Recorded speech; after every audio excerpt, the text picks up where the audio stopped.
Hello, welcome back to the second episode on migration with Professor Mojuba Olufunke Okome of Brooklyn College in New York. You know, the hypocrisy of this whole migration regime is that actually Europe and the US, they need labor. They could not do without migrant and immigrant workers. If immigrants stop working for 1 week, the economy of the United States of America and the economy of Europe will crash. It is about time that we had a rethinking of how to reorganize our world. But nobody is going to hand that to us in the global south. And we cannot get it as individual countries. One thing that we need to do is to become more united. And what I said, or maybe form coalitions, because we also have to realize that we do not have identical interests. So we need to form coalitions, and those coalitions have to be with the objective of reviving the spirit of Pan-Africanism. Whilst we are saying that, we have to also realize that the people of the old diaspora are themselves overexploited and they've been brutalized here. So what is Africa offering them?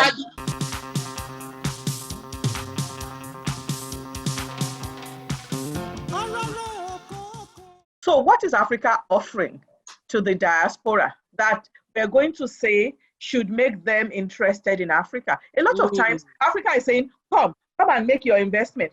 Come and contribute to Africa. We are Mother Africa, but what are we doing? Yes. When this is the first time with the killing of Mr. Floyd, is the first time that I'm seeing that there's response, considerable response from the African continent. Yes. So we need to be doing this more often. Yes. To realize that these are our people, to realize that there has to be mutual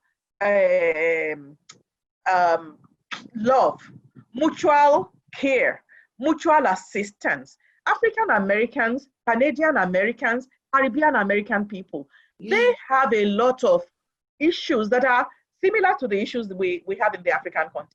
Yes. So how are we going to collectively work together to say, we'll help you with yours, you help us with ours? I think that has to happen. Secondly, how are we going to also, by the way, the AU actually said that the African diaspora is the 6th continent, right? I love that. But how is it going to be practicalized?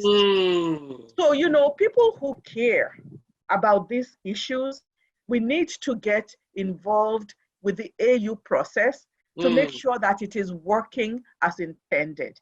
And I dare say the AU is captured. It's captured by Europe. It's captured by the Chinese, okay? So we, the African people, need to show more interest in the institutions that we have to make sure that they live up to the spirit and the letter of their constitutive documents, their own laws about how they should function. We also need to make sure that we begin to tell our stories in more positive ways. Africans are some of the most negative people when it comes to assessments of who we are and what we are capable of. So we need to change the rhetoric and inspire our people to understand that we too have contributed and we are contributing to the pool of knowledge in the world. We can harness the resources, intellectual, human resources, and recover from all the harm that has been done to us. So how are we going to get control of our resources? Look, we are not going to get those resources if there's no war, because the people who have it will not give it up. And international law benefits them and says, the arrangements that are in place are the arrangements that we should respect. So we have to fight multi-pronged wars. Challenge those When I say laws. war, I mean struggle. Okay? Yes. So some of it is changing the architecture of world governance. Yes. So ordinary people, many of us don't even know what goes on in the United Nations. We don't know what goes on in the African Union. We don't know what even goes on in our own governments. We need to take an interest and develop, so what area is one's own area of interest? Is it education? Focus on that. Is it about women's autonomy? Focus on that. Is it about economic development? Focus on that. So think, if we want to do this in a democratic way, democracy is not a spectator sport. You have to get involved. And it's a long-term struggle because power is never conceded. Never. You have to make a demand. That demand has to be made in a smart way that says we know what the laws are and you have to respect the laws. And then there has to be mobilization. But that is where the laws themselves are good. If we need to question those laws, if we need to insist on changing those laws, we should. Yes. If laws are unjust, you have to do you have to educate the ordinary people who are, after all, the majority, to see what is at stake and why it is in their interest to struggle to change these conditions. So there are going to be people who are lawyers and activists. Ordinary people have to be involved also. And one of the tragedies in Africa is that people who are intellectual are very, they're kind of floating above society. They're not connected organically. They talk big grammar. Ordinary people don't understand what they're saying and why it's important. So we need to make our ideas about where we need to go digestible. It's like going through another independence movement to say, these are the things that are wrong. This is what we want to do about it. And we harness these resources, human, intellectual, and, skills to bring this change about. But, make no mistake, it's going to be a long-term struggle. So it's not going to happen overnight. I'm just hoping it will happen in my lifetime. Thank you so very much my pleasure. for the insights you brought to this topic. For women, yes, we have to know that gender makes a difference in all areas of human activity. And the way that society responds to women is different from how it responds to men. The whole essence of gender is to say that when a society allocates power, it does so differentially to males and females. Most human societies tend to privilege males and disadvantage women. And there's also this pro-male bias, that establishes and reinforces patriarchy, that assumes that it's a construction, of course, it's not real, that men are smarter, that men are more decisive, that men are better leaders, that men are more organized, and so power should naturally devolve to men. Then, the whole essence of this warped way of looking at the world is to say women are none of the above. So they need not be allowed to exercise power. As a matter of fact, they are weak. So men should take care of them. Now, the taking care of the women depends on what the men want to do, okay? So in taking care of the woman can be exploited, she can be brutalized, she can be casually, dismissed out of the room anytime any important decision is being taken including decisions that involve her own life. And, if she's married, the children that she has, So this way of organizing life is a construction. And if you really look at the nitty-gritty of human beings and their capacities, there's no justification for much of what this is. It's about a way of organizing so that you privilege a group, give them power, they are men. You disadvantage a group, deny them from power, that's the women. Now, when I look at gender, I also see it as more complex than this, but let's just stick with this. Now, women in migration. So let's remember structural adjustment as having put more stressors on our continent and our peoples than even ever before. So many families, if we think about an economy that is patriarchal, the men had the advantage in the hiring. Men in many places have the advantage in education. So they'll get the better jobs. Now, the rule in most economic enterprises is last hired, first fired. So if you're dismissing people and firing, I can't remember the British equivalent. If you're firing people, it's women who would tend to get fired. But let's also think about women as having responsibilities that are not given to men. Women have responsibilities for childcare, for elder care, for caring for sick people, for reproduction. So all these responsibilities put more burden on women than men. And even when there is a man who is helpful, who takes care of children and helps with housework, he's helping. It is not his responsibility.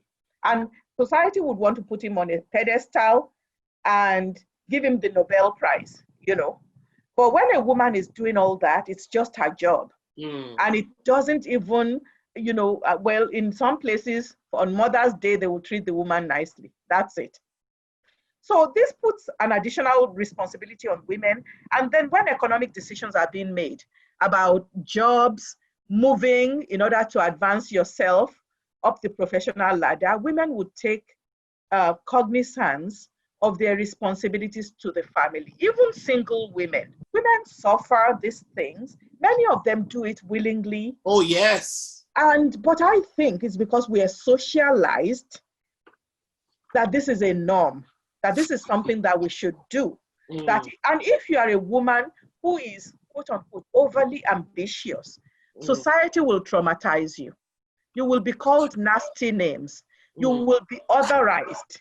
Other women would even try to avoid you because they don't want you to bring your wahala into their zone, So I think that women, because of the way in which gender functions, they are made to normalize their own and embrace and love their own oppression, And many women, because of socialization, you take this on board, it's not even, it doesn't even percolate through your consciousness that you are doing something negative to yourself until people then take pepper and rub into your eyes. That's when you start realizing, after all, I'm a human being too. But most of the time, women do this without any recognition, without also even thinking that they're doing anything that's a big deal. Okay, so in migration, what we found is that actually, in many places, before structural adjustment, it used to be men who would migrate first, and then women would join them. When structural adjustment began, actually, some women were migrating first. And in the African continent, you have parity between men and women in terms of how the proportion that is migrating. So many women, so most of the time when we think about this, we think about the sex workers, right? Let me also contextualize the sex work. My contextualization of it is that I see the women who do this work as making economic decisions. Oh, yes. And sometimes they are making this decision with the whole family involved. Absolutely. And not only that, these economic decisions are imposed on them by the political economy of the world. Look, in many places in this world, a PhD level work is not going to fetch you what a sex worker earns. So it tells you what we value as human beings. Okay? Men would pay more money for a high class. They even advertise, you know, they want somebody from the Ivy League with this kind of vital statistics to accompany them, to be on their arm candy, to go to a high level event so that it's their trophy woman, you know. People pay a lot for that. Escort service. Escort services, you know, and it's tailored to your needs and your pocket. Sex workers make more money than most women who are doing other hard work. I know, yeah. Then you want people to be starving and to stay in place and not take advantage of those economic opportunities. Now, of course, you know, this work also exposes women to a whole lot of danger. Of course. And a lot of exploitation. Yeah. And sometimes the people who do the exploitation are women too. Yes. But that doesn't reduce the extent to which this is a patriarchal arrangement, okay? So the fact that it's women who are doing the oppression, as people usually say, women are women's own worst enemies. They are serving the purposes of patriarchy. Because in order to survive and to succeed in a patriarchal arrangement, you have to fall in line and do what the patriarchy wants. That's what's going to get you approval. That's what's going to get you forward. That's what's going to make you money. You also have, you know, I talked about the nannies before. I don't know of too many male nannies. Nannies who will leave their families to go and look after other people's children. So these are also women who, in large part, leave their children to come and take care of other people's children. The conditions under which they work, because it's in the domestic sphere, depends too much on the magnanimity of the people that they work with. And a lot of times they are overly exploited because they have to work 24/7. And a lot of times they are not given, you know, any kind of leisure. If they break things, they have to pay for it. Now, if you look at Lebanon today, they have that system. You see the video of Nigerian women. Yes. Being, so you can see it more clearly, but it is here in North America. It is there in Canada. It is there in Italy and every other place, because you have women who are also moving into these professions or occupations, because they're not professions. Look at the people making nails, okay? They're women. And some of those nail salon workers, there's evidence that some of them are pressed into sex work. You know, so the massage parlors and things like that. Yes.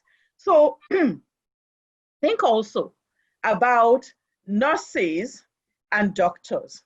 When you think about these populations, you'll find that majority of nurses are women. Yes. Majority of doctors are men. Yes. Doctors are better paid and they have more prestige than nurses. Okay. So when we look at how society rewards women, migrant women are the ones who do most of this work, right? They are not rewarded well. They do not have much prestige. When they are undocumented, they are vulnerable to all kinds of exploitation. Look at the number of Nigerian nurses who have died in the UK. Yes, COVID is showing us. Yes, COVID is showing us that, you know, the conditions under which our under which people in the same profession work are actually not identical. They're not. That non-white workers are subjected to more hazardous conditions than white workers. Yes. And this has to change. Yes. You know, and people try to hide behind the fact that blacks are more susceptible to it. It's not true. Scientifically, they've not been able to prove why blacks are more vulnerable. Blacks are more susceptible, then we'll see more deaths on the African continent. Yes. Where more black people are concentrated. Yes. You know, I think it's about the fact that what they say in the US is that your zip code determines your health outcome. So most of the immigrant and black workers are working in hospitals that are in areas that are under-resourced, you know. So there's environmental racism in terms of where people live, the crowdedness, the level of public services that are available, and the fact that, you know, we tend to value wealthy people currently in the world, the 1%. We see them as deserving of the best conditions. And everybody else, it goes down until, you know, we rank people in order of importance in terms of how we use our resources, you know. And immigrants, black people, non-white people, they suffer as a consequence of the arrangements that we have become comfortable with in terms of how we value human life. If we don't change this, we're going to all be down up the creek, you know, because COVID is not actually a respecter of your color, you know. And if you get comfortable with the staff, even if you don't have it originally, your staff will bring it to you because they are living in circumstances that are less than ideal. So I think this is calling on us to change our ways. You know, in the process of migration also, women go through a lot of horrors. So when people are doing all those dangerous migrations, when they don't, the clandestine migrations, there's evidence that there's rape. Yes. That there's beatings. Yes. That there's torture. Yes. You know, and this, you know, I know men can be beaten also, men can be raped. Let's be clear. But the percentage of people who are traumatized in this process, it's women. It's overwhelmingly women, you know. And so there is a need, women and girls, there's a need to pay attention to issues of gender. There's a need also to struggle for equality, for equity, for also restitution. Yes. So that when women are injured by all these processes that and institutions we have in place, that there are remedies, you know.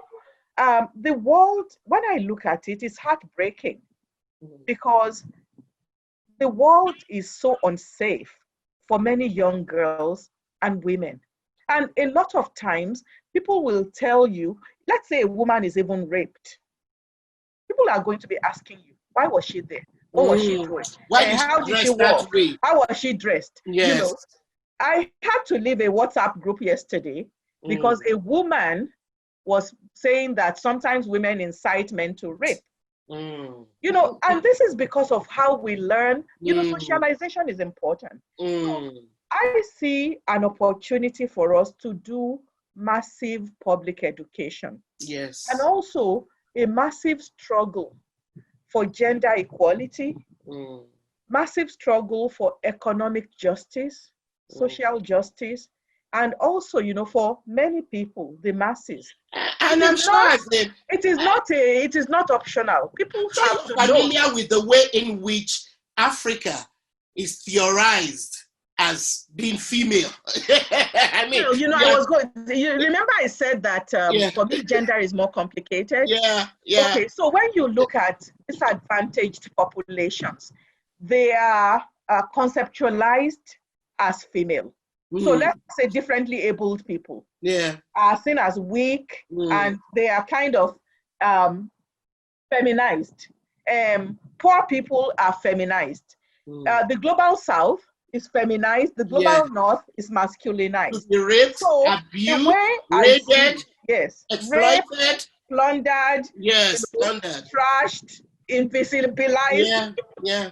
I don't know the grammar. So I just think that if we put women first, or if we put women at the center of all human activities, and we value women the same way we value men. Yes.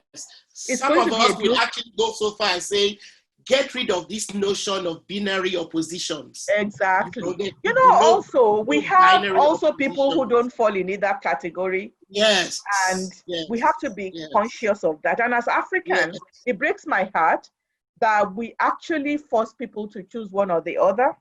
And we make people dive underground, who don't fit into our preconceived notions of the binary opposites. Because we have this heteronormative framework, and we have decided that we are going to impose it on people whether they like it or not. That's wrong. I don't believe in it. I don't think it's productive. But our religious institutions support this. Our social institutions support it. And, I don't know. It's like that thing of if a tree falls in the forest and you don't see it, has it fallen? So we have people who are, who don't identify as male or female. We have people who have, who are, LGBTQI, and they're living their lives underground, but because they are not upfront about it, we want to say that we are all male, female, having heterosexual sex. Another thing that's happening in Nigeria is that, if we're focusing on Nigeria, maybe other African countries, because we have criminalized people's ability to express their sexuality. There are men who are bisexual, who are carrying on unsafe sex, infecting wives with HIV.